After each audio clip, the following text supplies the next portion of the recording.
it better be better. 2021, it better be better. 2021, it better be better. It better be better. It better be better. We're gonna walk down to the Capitol. Let's have trial by combat. We're going in. Whoops!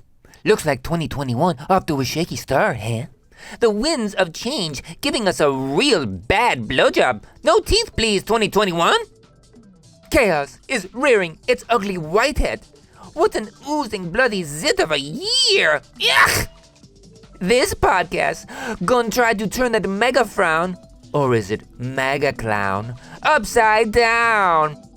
First off, forget about Happy New Year. That didn't work. I'm making an executive decision and changing it to HARPY NEWD YEAH. And to talk about the nude harpies and other fascinating folklore, we have Thomas O'Brien Vallor, aka Thomas the Tourguide. And I've got a fun interview with kaleidoscopic fashionista Jandora Lewis. They're gonna talk about how cosplayers can stay busy even though all the conventions be cancelled. And virtual dating entrepreneur Lorelei gonna tell us how to get to second base in cyberspace. Plus, we got the 7.5-foot tall bouffant bombshell and queen of the Xtra Xtra Force, Dragpool, to talk about superhero resolutions. Naughty boys and girls, it is I, Disasterina!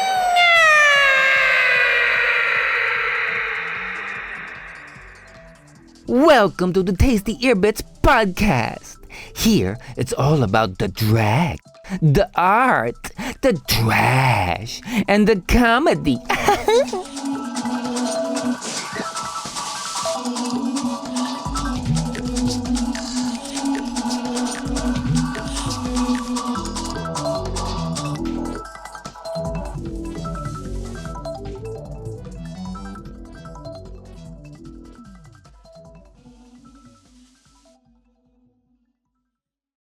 Well, freaks, looks like it's going to be another tough year for all of us. What we really need is super fabulous superhero determination to get us through this tough time. So how about some superhero nude yeah resolutions, huh? And now, for the galaxy's most impenetrably presumptuous superheroine, Dragpool. Welcome to the podcast. Oh, I'm here for Disasterina's tasty end bits. Ear bits. It's ear bits. Oh, whatever you're into, sweetness. I can see the teeth marks all over your lobes. Take It in the Ear Day was December the 8th. They still can't find which of my ears the Hulk lost is Prince Albert. Does explain the constant ringing, though. I don't know what you're talking about. Tasty ear bits. It's a podcast. My new podcast. A wad blast? Well, if I knew I was leaving a DNA sample, I wouldn't have tucked. Do you have a cup, or should I just aim for your mug? I wouldn't want to mess up your makeup, or whatever you call that bead on your face. Oh my, I do sassy grunting too. But it's usually after harder. Tear it up. You know I can regenerate. Listen, you indestructible imbecile. You were supposed to bring the list of superhero nude year resolutions. It's a nude year, Dumbo. Of course, sweetness. I was going to bring a list of 21 nude year resolutions for 2021. But it just gets so messy if I take on anything larger than 10. Speaking of which, is that a sexy peanut in your pocket? Or are you just engorging your clitoris with sex blood because you're so incredibly aroused to see me? Oh, so Dragpool is a risque comedian now, huh? Well, Dragpool, Red Fox just called from the grave and he wants his pussy jokes back. So just get on with it! So cantankerous. Good thing you were never in a gamma radiation experiment gone wrong. I don't think I like you when you're angry. At any rate, here we go. Fanfare and all that. Dragpool. Top 10 superhero nude year resolutions. Number 10, bosoms. As any 12-year-old female-attracted nerd can tell you, superhero comic book chicks are always drawn with chest armor of all-natural 44 double Ds. So you listen up here, chesticles. Use that power of the bosomopoly for good. They don't call them knockers for nothing. Knock out the bad guys. And they're even more mesmerizing than Doctor Strange's swirly hand fireworks. Master titnosis, and you'll never have to change a car tire ever again. Number 9, sword fights. You penis owners remember junior high school, right? When your best friend slept over and the nocturnal plasma elves forged a tent in your tighty-whities? What else were you going to do with it but get all katana swinging with a buddy? That wasn't your spidey senses tingling. And I know your web slinger shot sooner than you wanted, but it was a good time, right? Now that you're way past the age of PJs with feet, I think you should promise more playtime with friends. Keep your masks on and sword fight away. Hell, Avengers Assemble! Make it a tournament. I know I'd watch. Number 8, keep it clean.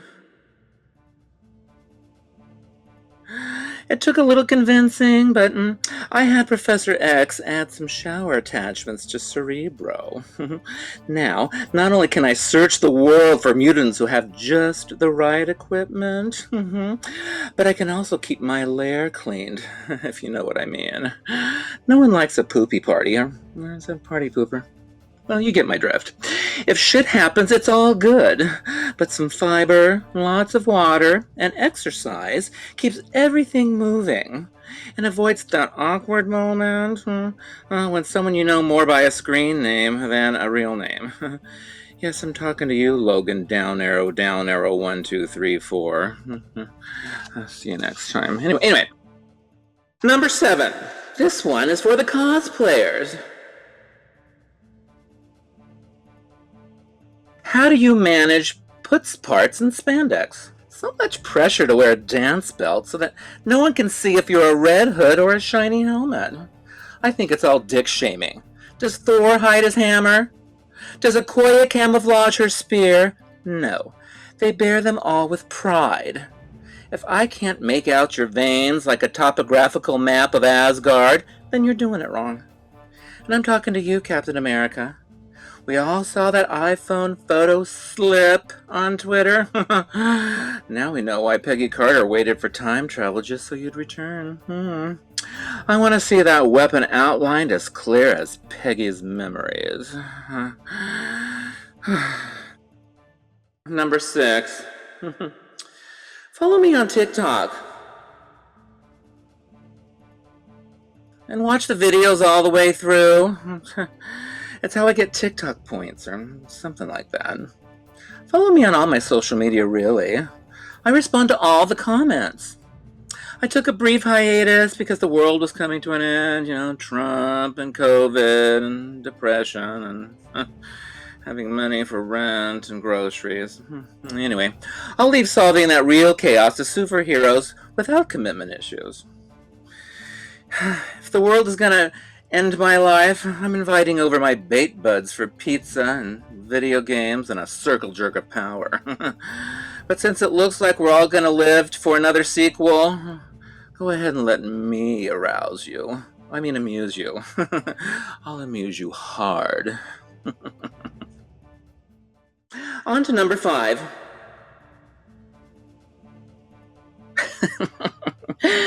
Oh, who am I kidding? I never do anything under 6. My work here is done.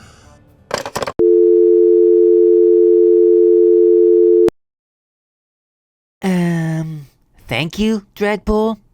Be sure to follow her at The Only Dragpool on TikTok and Dragpool on Instagram. Also, see her save the day in episode 5 of Sato Psychiatrist, now on Amazon Prime Video. And now, a scintillating nude year song from Nana the Cat Lady.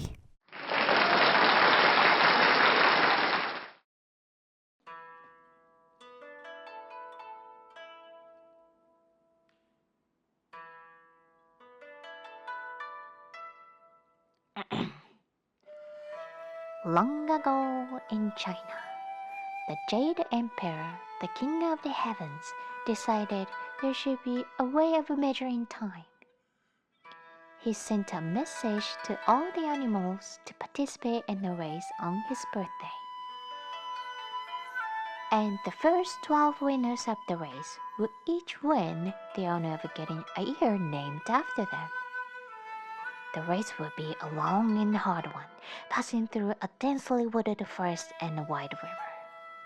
A cat and a rat, who were good friends, agreed to win the race together, cleverly asking strong and kind ox to give them a ride, promising to let an ox to be the first one to finish off the race.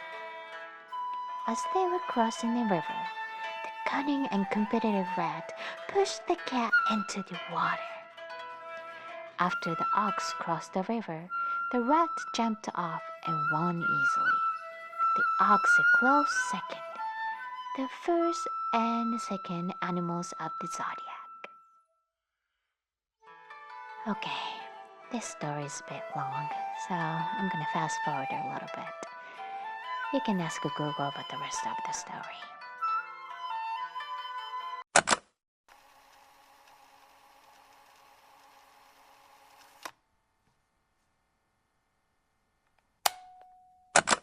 And blah blah blah blah blah.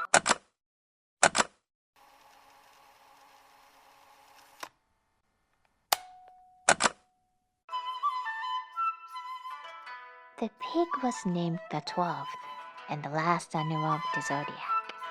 Almost immediately after the pig, the cat came across, but he was too late. There was no room for 13. Furious, he immediately went chasing after the rat. That's how Tom and Jerry started in China. The end. One sheep, two sheep, sheep, sheep, sheep. To one year, dash. No, it's cow.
Follow Nana the Cat Lady on Instagram. NANA_the Cat Lady. Meow!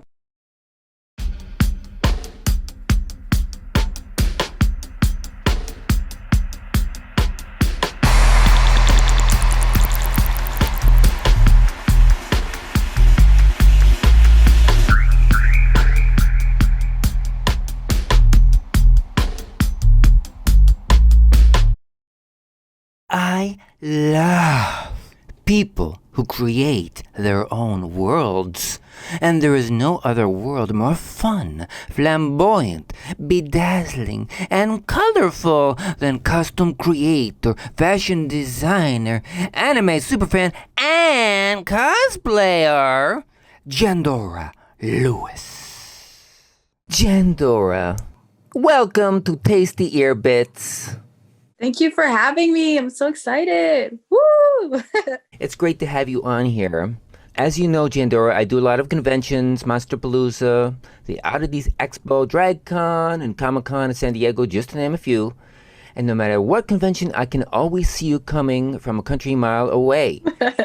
Your beautiful fashion stand out even in an environment of something like DragCon, which is full of people dressed to the nines, who are trying to outdo each other. You are so over the top. I love your bright, colorful style. Thank you. Thank you. I think one of my favorite cons that I like seeing you go to is CatCon. Oh, yeah, that's right. That's the one in LA. Yeah. So that's a crazy one. It's just an entire convention made up of cat lovers. Yep. I need to go one day. Are you a cat lover? Yeah, I have 2 cats myself, and I always wanted to go to CatCon because, like, I follow a lot of different, like, famous cats. The concept of famous cats is just ridiculous, you know. I think one year we were there was Grumpy Cat. Lucky!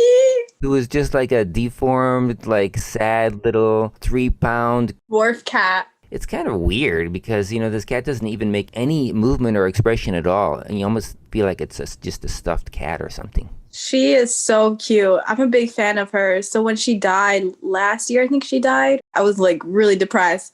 Like I have her book, her movie. She even had a movie. She had a movie? Oh my God, I gotta check this out.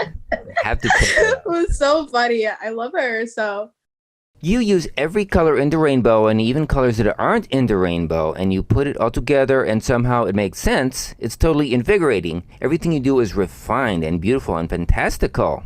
Spectacular is an understatement. How would you describe your fashion style?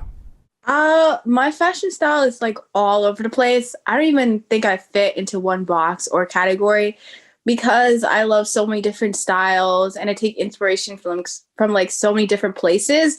I can't exactly label myself as one thing. Sometimes I even combine different styles together and they just fit so well. And then I take inspiration from like drag queens, anime, cartoons, like just normal stuff too, from shows, literally anything. And I just put it together.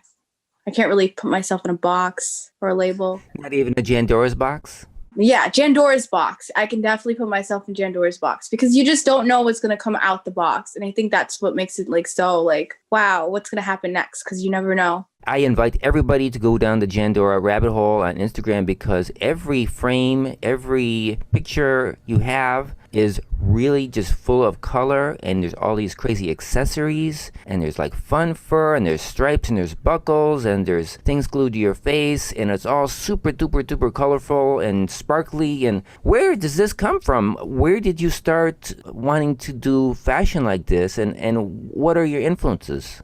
Honestly, it came from DragCon. My first convention was DragCon, and that was actually the first DragCon that they had there. I'm pretty sure it was 2017. That was the first DragCon. In New York?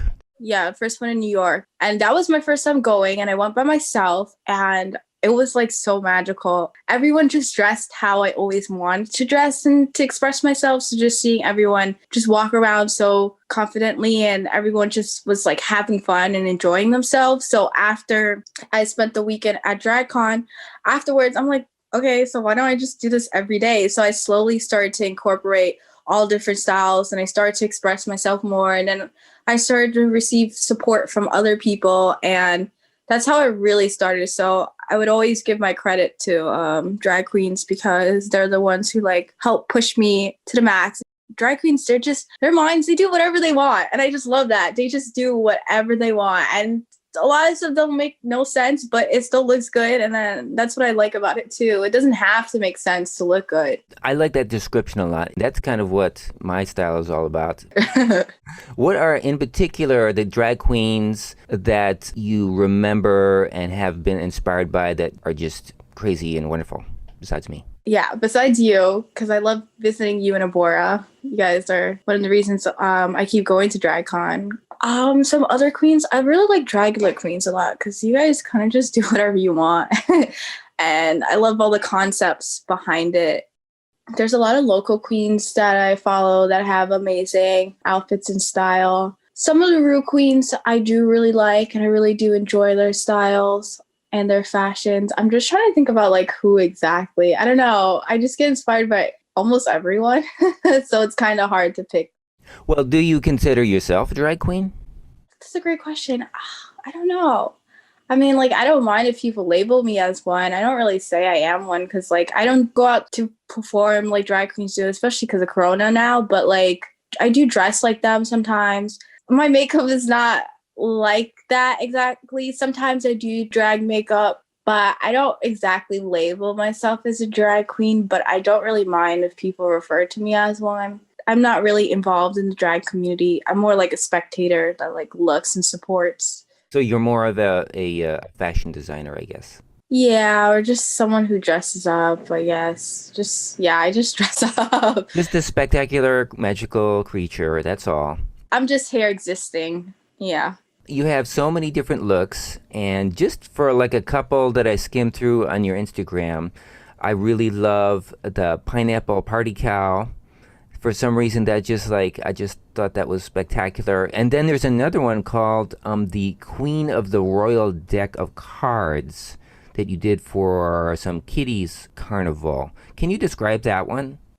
So for Caribbean people, we have the West Indian Parade that's here in Brooklyn, and they have it in other different parts. But there's one here in Brooklyn. It's the West Indian Parade, and basically we have carnival, and we like design different costumes. So there's the Kiddies Carnival, which is the kids versions, and then there's adult ones. And for the kiddies one, you play mass, and you basically do these costumes, and you have like a whole band to yourself. So I designed a whole band, and my theme was like the Royal Deck of Cards. So there's the individual, which is the big costume, and that's like for the group. Trying to figure out a way to describe it. And then we have the king and queen, which is even bigger than mine. So my costume was the individual, and then they would have even bigger costumes than that one to match that band section. And each band section all have their own themes. And you also like parade around. You follow this road to parade around Brooklyn, and then at the end, you go up on stage to perform and show off your costume. And then there's a contest, and you have the judges watch you and stuff. So behind you, attached to you, is this giant fan, like a big giant peacock feather thing of big cards, and you are just so elaborately dressed. There's a couple of different ones you do that are like that. There's one for the Uno cards game, and then for this one, and I just found it really remarkable how this giant fan of stuff is behind you, and it's got to be like 10 feet tall or something. Yeah. It reminded me of like Carnival. Yeah, that's exactly what it is. Yeah, so that's basically what it is. Just like the Brazilian carnival, but like just the West Indian one instead. So it has like similars with the way it was built and the structure and stuff. So I started getting into building masks and costumes like that. But yeah, I basically just used the same base for the Queen of Hearts costume. I used it for the Uno one. I just placed the Uno cards on it instead. But it is very heavy.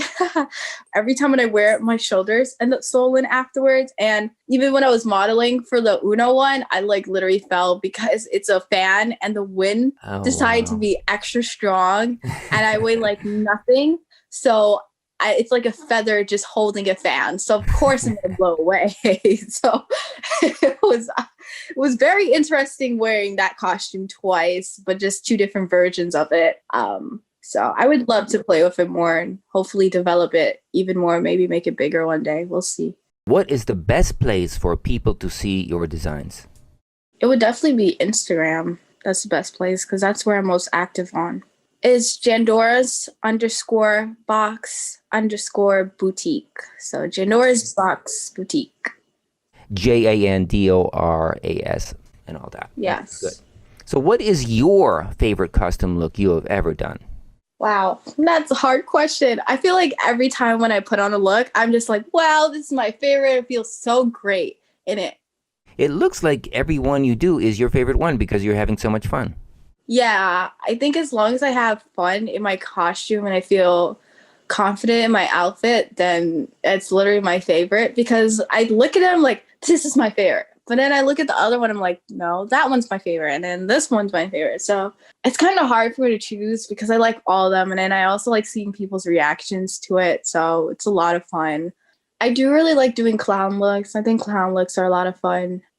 I don't know. I like my OCs too. My OC Princess Candy, original character, Princess Candy. I like her a lot. Oh, is that what you call it? An OC's original character? Yeah. So, Okay. That's a cosplay reference, right? yeah. So basically, I just created my own character. So I do a cosplay of her. Well, that leads me to another thing I really wanted to pick your brain about because obviously everybody out there, we are dealing with the pandemic. We can't go out, we can't do anything. And both of us sort of live and die by the convention. Me and my lady wife, Abe, we actually do tons of conventions to make money. We sell art and ephemera and merchandise and stuff like this. And all of a sudden, it's not there anymore. And we love hanging out with cosplayers and drag queens and beautiful, wonderful, interesting people there. So everything's canceled now. So what are costume designers and cosplayers in particular like you doing to express yourself, and what should they do? Well, what I see a lot of cosplayers I follow, they're still making stuff. A lot of them are working on big projects. So projects that would take like months to work on. That's what they have been doing, and they have been showing updates, or they've just been doing cosplays that they always want to do but never had time.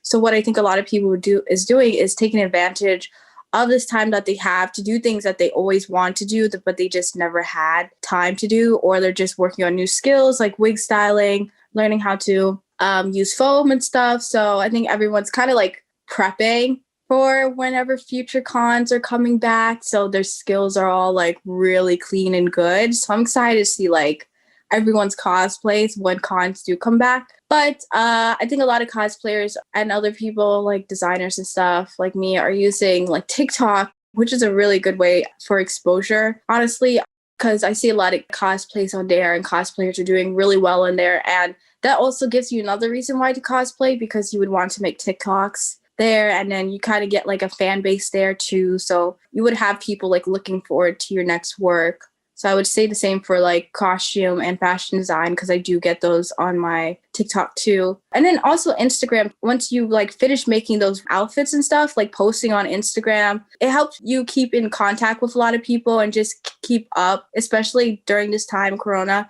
It can be like very depressing. So people seeing your work still on social media can be really helpful to them and you. So I do think social media helps a lot when it comes to creating for cosplayers and fashion designers. It sucks that cons are not stopped for so long. We had I so miss much it fun at so those badly. cons. It's still so depressing not having it anymore. And I like look back in pictures. I'm like, aw. And I'm thinking about like all the outfits I would create for cons. But honestly, I have the time now, so I can start working on those outfits and have them prepared and ready and like practice with them, see if it actually works and stuff. It's a good time to experiment. I noticed you co-host something called a subculture party. Is that right? Yeah. Is it like a Zoom party where people get dressed up? Yeah. I actually forgot about that for a second. So thanks for reminding me. Yeah, subculture, I actually just started going to it like a couple weeks ago. And honestly, it's really cool because it gives me another reason why to dress up. I love like the energy there because they have like a lot of weirdos like me, and so everyone's dressing like all types of crazy ways, and everyone's just like having fun and partying in their house. And it's not exactly like a party, but it feels like it because they have all these different DJs and stuff, and they would have different like influencers come on to just be there, and everyone's dressed up in different ways and all have their lights, so we're all having mini parties, and it's really good energy. So I did like 2 glow looks for it recently. I got to do some glow in the dark looks because I like doing glow in the dark, especially for the parties. So that was cool. What are your plans for the future? Do you want to start your own fashion line? Right now, I'm in college. I'm studying costume design, so I would love to really get into doing costumes. I think I could dabble in costume design and fashion design because honestly, I'm both. Sometimes like fashion. But then sometimes my fashion looks more like costumes. So I don't really know what it is. I have this mental vision of you being at college teaching the teachers how to do costume design. I wish. Because that's what it seems like. Everything you do is so cool. Not many people have done this many elaborate looks, and I'm sure you're teaching your teachers something. I wish. I am excited to show them like my brain. So hopefully they'll accept my brain over there and they will let me be as creative as possible. So hopefully they won't try to stop me in any way. But I'll be studying costume design, and I hope to continue on that path and create like a lot of crazy costumes, because I have a lot of ideas, but I'm not at that level of sewing as of yet. So hopefully my craft become better than ever and I can make my ideas come to life, because that's what I love doing the most. Well, I thought that was a great interview. Thank you so much for doing it. Thank you. It was an honor. I am so happy to be interviewed by Disasterina. I'm a huge fan. Oh, thank you. You know, you were mentioning that everybody's preparing for whenever we can do conventions again. I just have this notion, this idea that there's going to be an explosion.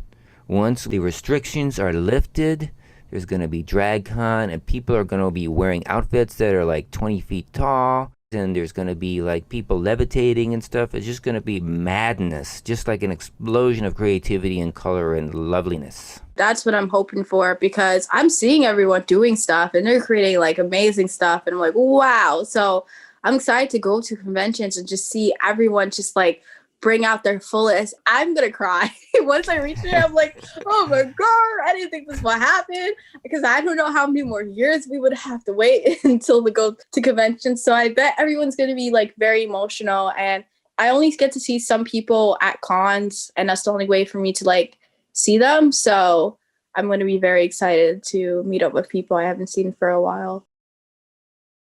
And now, a word from our sponsor. From Out TV. Do you need release? Buckle up, baby girl. The fun's about to begin. This here is Crazy Town, and you're the mayor of it. Why does the party always end up in the kitchen? I'm here to probe your black hole. Eat your heart out, bitch. Oh, yeah? Yeah. Let's get some July. I had my heart set on a pizza, though. Fresh as fuck. Brace yourself. What is this thing? It's a party up in here. Don't be sorry, be better. I'm still the baddest demon around. I'm a sexy yin-yang, motherfucker. Feels like the real thing. Then freaking me the fuck out. Let's fry this bitch. Let the fisting begin! Psychiatrist.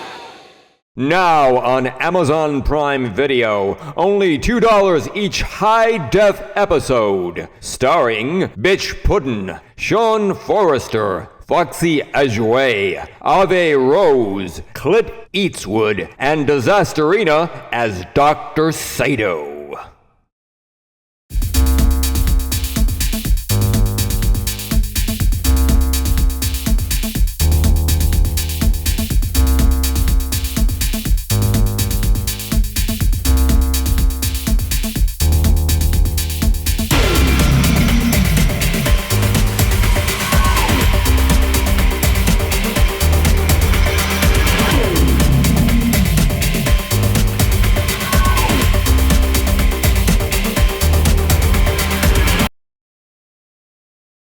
And now for a report on the internet social set with the Suzanne Barsh of virtual dating, cyberspace correspondent extraordinaire, Lorelei. Hello, Disasterini. Thank you for having me. I don't really recognize the name of the person that you compared me to, but if they're anything like me, they must be absolutely talented and charming. Well, you know, it's the famous socialite from New York City, you know, club kids and everything. Friends of, what's her name? The one with the fake everything. What's her name again? Amanda Lepore? Yes. Best friends with Amanda Lepore. So Suzanne Barr, she gets around. She knows everything about the club scene, right? So you know everything about virtual dating, right? Absolutely. It's my profession. For those nincompoops out there who don't know, what exactly is virtual dating, and how did you come to invent it, Lorelei? Well, they say necessity is the mother of invention, but I've always had a bad relationship with my mom. So when I started dating, I had what a lot of people called codependency, but I just call it being two peas in a pod. But then the pandemic started and I realized I don't have anyone in my pod. And I started getting really HORNY, spelling that out for all the parents who are driving in their cars with the kids in the back. Or if any kids are listening, but I don't think that's your target demographic, so... Kids are not allowed. Turn off the player right now, kids. Well, anyway, but I was thinking to myself, what is a girl to do? Because even if I use Tinder or Bumble or Farmers Only, I would still have the urge to like meet these people face to face. And it wasn't until I accidentally flashed my boss on a Zoom call, note, ladies, tube tops, that kind of hard to work with sometimes, okay? But I realized in that moment, there would be a lot of guys out there who would have loved to see these huge knockers over Zoom. And so after I got fired for public indecency at the office, I went straight to virtual dating as a licensed profession. That is so interesting and invigorating. You know, it really makes you wonder, though, what's it like to have tens of thousands of people peeking into your sex life? I saw your last one. I think there was like 1.2 million people watching on the Instagram story. Totally. And it's like, you know, what's it like? Obviously an invasion of privacy, right? No. I mean, yes. I mean, no. I mean, yes. Peeking into my sex life is an understatement. I would call it a staring contest between the audience's eyes and my nipples. And my nipples win every single time. And it's really humbling, you know, because everyone has an opinion, right? Assholes are like opinions. Wait, no. Opinions are like assholes? I think it's mutually exclusive, right? Symbiotic. Point is, everyone's an asshole. And when you can get past that, you feel so much more liberty to show your own asshole even. And people can't stand to see a reflection of themselves. So I say to my clients, show an asshole, scare an asshole. You know what I mean? It's all a game of finding people who love what you do. And most everyone loves me, except the people who I broke up with publicly. Like Berlin Doll. That was my last date, but my litigation team is taking care of that. You know, that thing you said about assholes, it sounds totally zen, by the way. I should be saying namaste after that. I studied at a Buddhist monastery for years, and then I went into an office job, and then I went into virtual dating, so it's all connected. Clearly. Now, you talked about your most recent date with this Berlin person. I saw some of it, and, you know, I had to turn it off because it was so embarrassing. This person was, like, berating you, and you were berating them, and it was a complete disaster. So can you go over that a little bit? What was that date like? I mean, it's all trial and error, people. You learn more and more about yourself with each date you go on. For example, so my last date, right, it was with Berlin Doll, and we decided to do it over Instagram Live, because I'm very famous and a lot of people are very interested in what I am doing. I really thought Berlin was the one, but after losing her connection 3 different times, I realized that, for example, I needed someone who has good Wi-Fi. And talk about a deal breaker, am I right? No, but really, I don't ever want to be embarrassed like that in front of my fans again. So unless you have 5G network, you're out. You know what I mean? Well, it makes a lot of sense. I mean, a lot is riding on this for you. I mean, all the big numbers, you know, you take a dip in sales and all of a sudden they're going to kick you out of your mansion. I know. That's exactly what I was saying. I'm already getting a bunch of eviction notices. I just think if I ignore them long enough, they just might go away. Or maybe just get another really good date. I think you can bounce back. That's the plan. I have clients that I send out. And if a client doesn't work out, you know, maybe I go on a date with them. Interesting. So it kind of sounds like a franchise. Are you franchising this whole thing? Yeah, absolutely. I mean, after I quit my office job and I started virtual dating, I was like, this is a real moneymaker. I can get people to pay me to go through sessions to train them for these virtual dates because it's not easy. It's not like regular dating. That's true. You have like a whole network. You're like a triple threat out there. Quadruple threat. At least quadruple threat. Quintuple threat? Right. Actor, singer, dancer, empath, virtual dating instructor. What about mustachioed villain? No, that's 6? Oh my God, 6-tuplet threat. I like prime numbers, so let's forget about the 6. Forget about the mustache thing. Yeah, it just seems like I'm a huge threat is what it sounds like. You have this whole apparatus, this like giant corporation apparently. How do you get sustenance? How do you go on a date? How do you get your dates? Totally.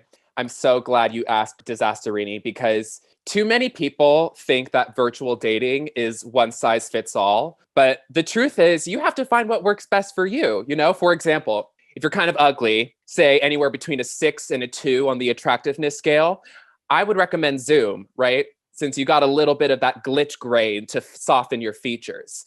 FaceTime on your phone, it's also a great option, but not so much if you don't have hands. It's a lot of interacting with hands, pressing the hang up button, holding the phone, all of that.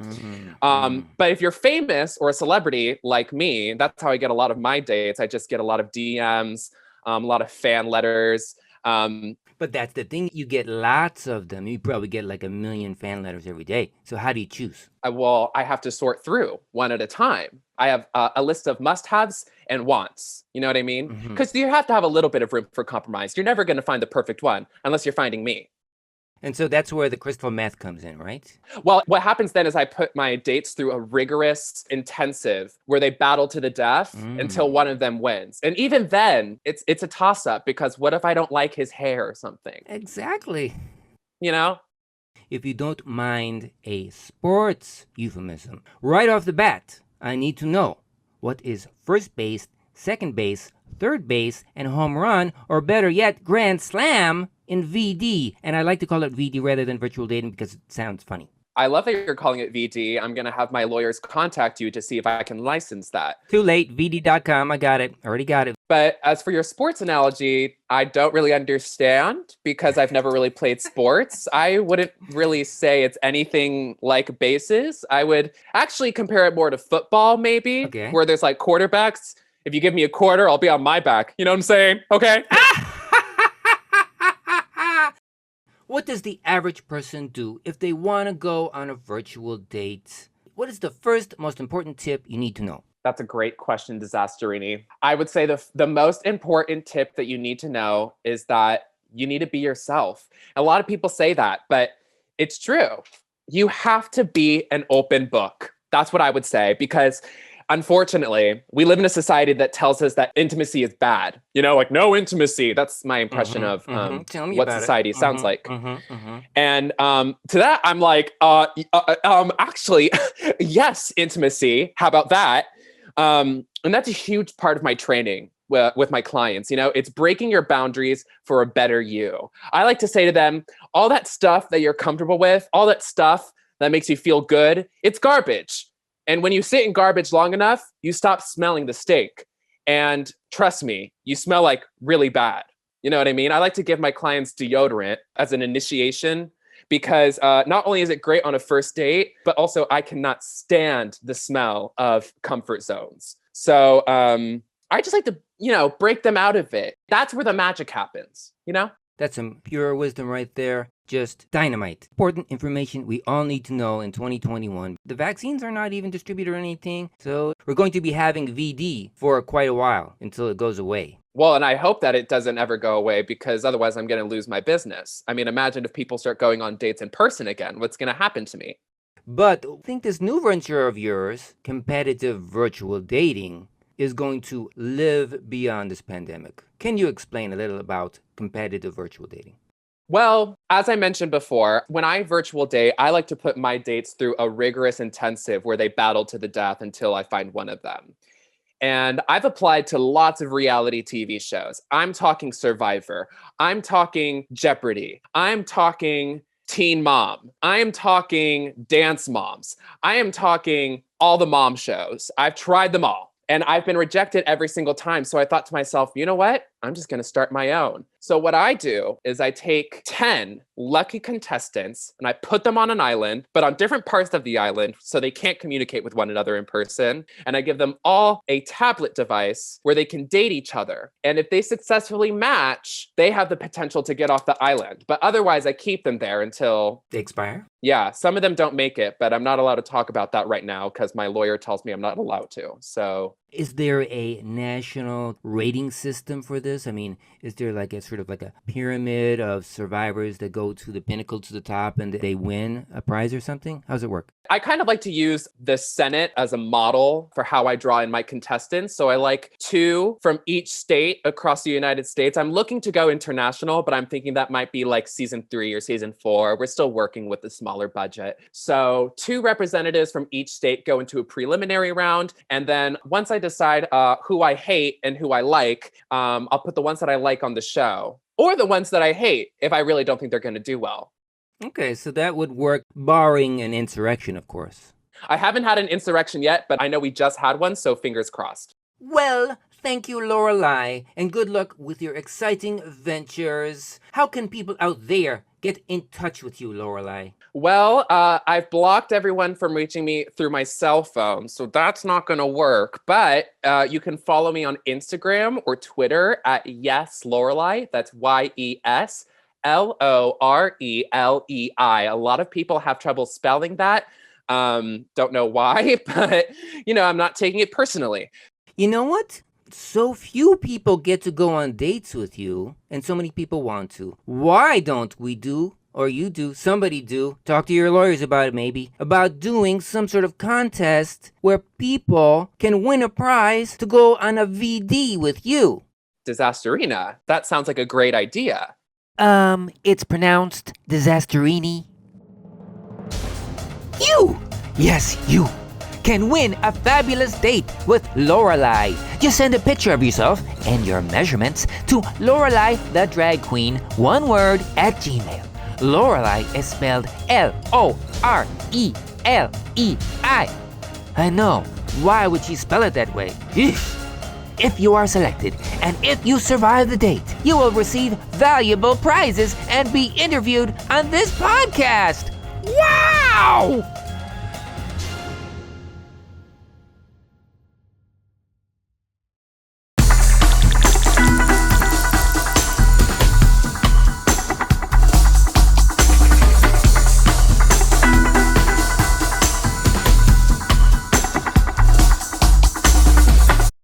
And now, satanic tour guide and folklore expert Thomas O'Brien Vallor, aka Thomas the Tour Guide. Thank you for being on my funny little show. You're welcome. I'm glad to be here. Thomas, how did you become a folklore expert?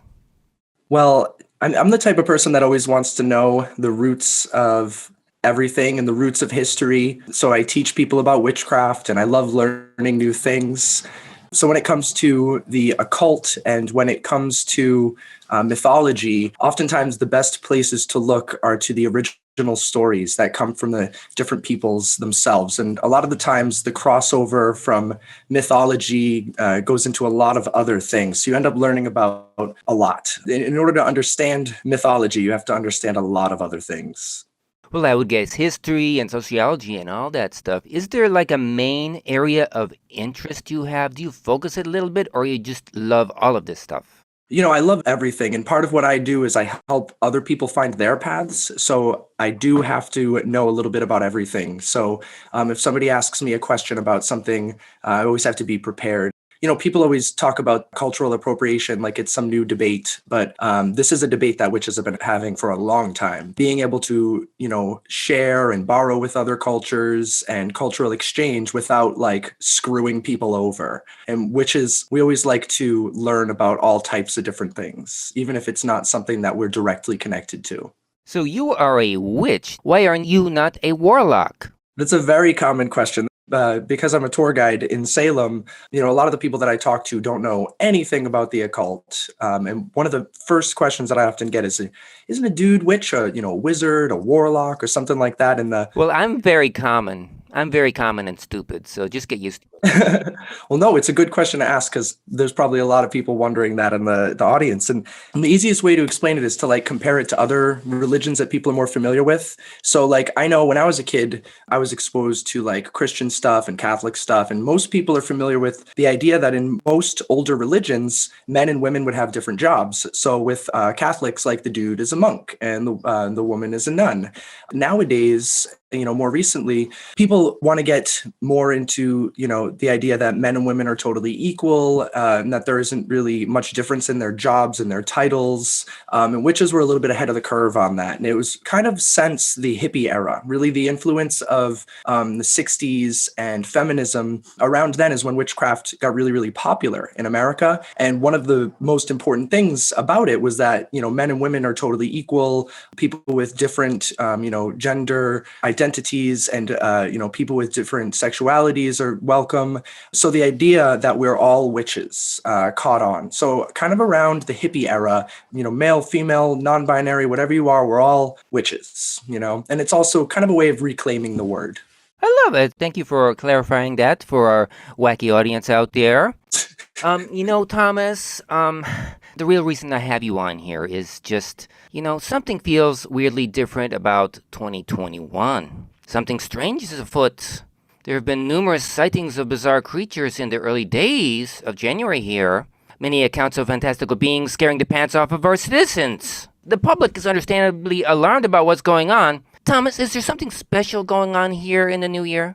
I can say that people are on edge. Everything seems to be a little crazy right now. My witch friends that are experts in astrology were saying things about like Saturn and Uranus and stuff like that.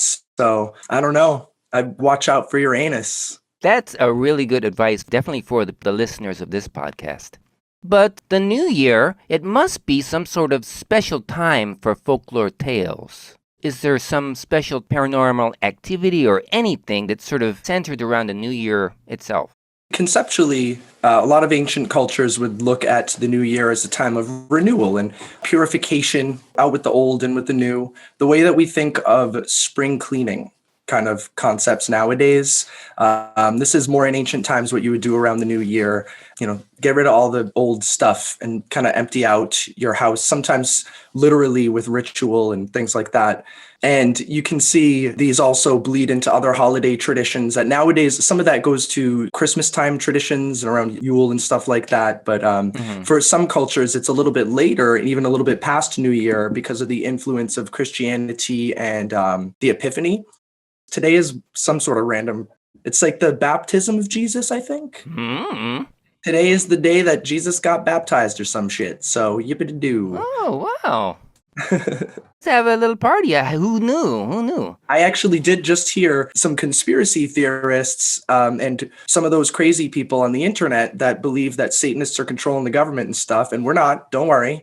They were saying that today is actually the Satanic New Year. And I did some research, and I don't know why the hell they think that. There's really no rhyme or reason behind that today would be the Satanic New Year, but Happy New Year, hail Satan. Is there a Satanic New Year? Well, it depends on how you're looking at it. I mean, the Satanic Temple itself, and I'm a member of the Satanic Temple, which is a specific type of Satanism.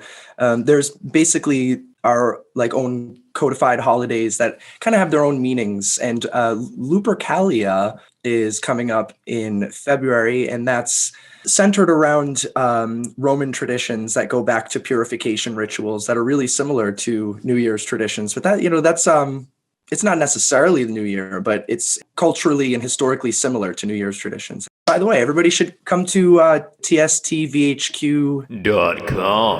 Check out virtual headquarters. I'm doing lectures on a bunch of crazy, bloody, strange holiday traditions. I would highly recommend this. My lady wife and I, Ave, did a couple of live events at TST-VHQ. We were telling stories and slutty tales and just being ridiculous. And people seem to really like it. And Thomas's lectures are super informative. We heard one you were doing about the original lore of the pink elephant, how the pink elephant was actually a real drunk elephant they brought over and everything. Totally bizarre. So you should definitely go to his YouTube channel and also Instagram. And where else can we find you, Thomas? I guess I do TikTok a lot recently. Okay. I usually don't go by myself on things. So if you want to find me on social media, you look for Salem Witch Wiles. I try not to make it about myself. I try to make it about Salem and the occult and witchcraft and Satanism and all the things that I'm into rather than about me, there's so many names out there. It's good to have a title, what you talk about. So Salem Witch Wiles. Go check it out, everybody. kind of like Trent Reznor as Nine Inch Nails, and I think that worked out better. Trent Reznor. Seems like kind of a cheesy name, but 9 Inch Nails, that sounds kind of cheesy too. But whatever, it just worked for him. Let's just move on, jeez. But he is pretty sexy. Is there a particular folklore tale that you know of that is sort of like based directly on the new year? I mean, I guess some of my favorite folklore that represents renewal around the new year is some of the mythological creatures that existed that people talk about that they don't exist, or maybe they do, right after Christmas time and right before the new year. Kind of there's like a dead period where there's a lot of creatures in Eastern European, and Greek and Turkish folklore that are kind of creatures that would kidnap people that did things that were wrong, or they were kind of arbiters of justice. So they would kind of punish people that had done wrong things. And I think that's also related to purification as well. Is that related to Krampus? That's sort of what Krampus is all about, right? Punishing the stupid children. You can see conceptually, Krampus, there's, a lot of different creatures that are very, very similar, that all kind of do similar things or maybe quite different. They all have different backstories and stuff like that. But more or less, their job is to help with that purification, sometimes by literally getting rid of people. Thomas, that sounds like what might be happening right now in Thessalonia. As you know, this episode is called HARPY NEWD YEAH, so it's no coincidence that I named it that because of the many sightings of harpies frolicking in Thessalonia. These skanky-winged beasts are causing a lot of trouble. Is 2021 the beginning of a new age of mythical creatures? I kind of object to them being called skanky. Because in different mythologies, different stories, some people would describe the harpies as quite beautiful. In fact, maybe it's in the eye of the beholder, and they appear ugly to you if you've done something wrong. This relates exactly to what we were saying. You said the winds of change, right? I might have farted the winds of change. The harpies, seen that they're kind of like a primordial wind spirit originally, that they represented like harsh winds, storm winds and things like that, that they would take away people that have done wrong. They were kind of, once again, arbiters of justice. In the ancient Greek mythology, there's one story where basically they show up, they're pains in the ass, they steal your food, they always look starving. But in some mythologies, they're not so mean. They're more like they act as arbiters of justice, and they capture you and they bring you off to where you're going to be punished by the Furies? Yeah, and the Furies are pissed. I don't know if do you know about the Furies? Well, the Furies better be pissed with a name like Furies. I've heard the name, of course, but please, educate us. So they're related to Aphrodite. I love Aphrodite, especially Aphrodite's Child. Great band. Word. So basically, the way they were born, the story goes that I already mentioned Uranus earlier. In my mind, I always mix up the Greek and Roman names of these deities because it's just what I'm familiar with. But essentially, the Uranus was attacked by Kronos. Thomas, it's pronounced Uranus. Uranus was attacked by Kronos, his son, who chopped off his junk. Ouch! Yeah, so he castrated him, and the blood went into the ground, into Gaia, and then it went into the ocean. That's where Venus is born for, but when it fell into the ground, that's what the Furies were born from. Once again, they punish people who deserve it. So the harpies are there to punish people that have broken oaths, or people who really deserve it. This whole thing was just like a big funny joke, right? But what you're talking about here is that these harpies are all about the insurrection right now. All these fucking assholes, they fucking deserve it. I hope these harpies fly over here. And by the way, my nickname is Skanky Puss. I have no problem with Skanky. Just to clear the air, that's perfectly fine with me. Let's not harpy shame. Exactly, I thought it wasn't, but I'll be more careful next time. But these harpies must be percolating out of the ground because of the horrible things that are going on. Oh my God, we just solved the whole problem. We just solved the problem. You thought that it was something bad, but no, you have to remember that as a witch, you bring up an evil mythological creature to a witch, and I'm going to tell you about how actually it wasn't evil. Now, most of the things that people think are evil are things that witches love, like bats and spiders and black cats. Like, those are my homies right there. So harpies, I'll be hanging out. Let's smoke a blunt with some harpies. I would love to, honestly. Pot makes me go, paranoid, but for the harpies, it might be worth it. That reminds me of Medusa. Now, I have heard that Medusa, back in the past, used to be a good goddess, and then was it the Greeks that or the Romans that turned her into an evil person? I've read about this extensively, but I kind of forget the details. But yeah, generally speaking, from what I've read, just some sexist bullshit. It really, truly is. That I'm on Team Medusa. Like, I'm on her side. She was good. She still looks good to me. I'm a trash queen. I'm a horror queen. I love Medusa. There's nothing wrong. I've seen some really good Medusa-style drag. Actually, at this point, if you did Medusa drag, it's kind of overdone. It's kind of been done so much. Can you even do that? Well, I'm going to have to do some harpy drag in 2021. That's what I'm doing. Nice. Well, Thomas, this was a really fun little interview. I don't want to go on for hours and hours because I know you got to have your man over to get your good stuff. Your spleefs or whatever it is, so I'll let you go. But I just want to thank you so much for being the perfect expert about folklore and clearing up all these horrible problems that are happening in the world. Yeah, don't worry, the winds of change are coming. The harpies are coming. I mean, you see in the news, they are coming for them. Full on, they're on their way. It's happening. Fury. Even some of the real terrorists might go to jail. Wow. 2021, it better be better. 2021, it better be better.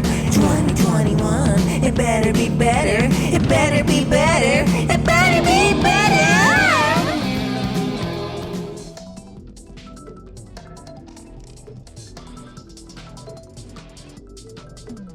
Thank you so much to all my contributors. I love you so much. Sassy grunting. Music for the podcast by Dr. Stevo. Go to drstevo.com, DoctorSteevo.com. And by Chuck Serino. Go to chuckserino.com, ChuckCirino.com. If you want to help this podcast out, please do so. Go to patreon.com/Coastlands on Fire, one word, and just drop a few greenbacks for us so we can keep on going. We can buy some 3-day-old soup or something.